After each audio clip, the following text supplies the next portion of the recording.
ராசா, நேத்து நபிமொழியில ஒரு வாசகம் படிச்சேன். உங்கள் உருவங்களையோ உடைகளையோ இறைவன் பார்ப்பதில்லை, மாறாக உங்கள் உள்ளங்களை பார்க்கிறான். அப்படி இருக்கும்போது தாடி எடுத்தா அல்லாஹ் கோச்சுப்பாரா என்ன? அல்லாஹ் நம்ம உள்ளத்தை தான் பார்க்குறான்.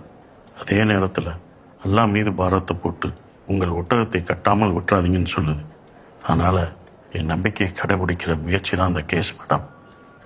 நீங்க டிபார்ட்மெண்ட்ல ஜாயின் பண்ணும்போது தாடி வச்சிருந்தீங்களா என்ன?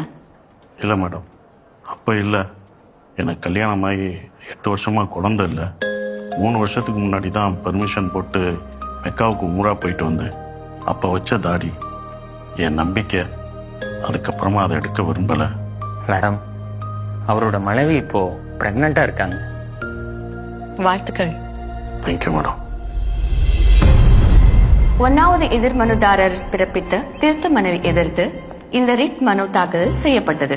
மனுதாரர் தரப்பில் ஆஜரான கற்றறிந்த வழக்கறிஞர் காவல்துறை அதிகாரிகளுக்கு அனுமதி வழங்குவது சார்பாக தாடி வளர்ப்பது தொடர்பாக 5/2/1957 காவல்துறை அரசிதழை எனது கவனத்துக்கு கொண்டு வந்தார். கடமையில் இருக்கும்போது முஸ்லிம்கள் தாடியை பராமரிக்க அனுமதிக்கப்படுகிறார்கள்.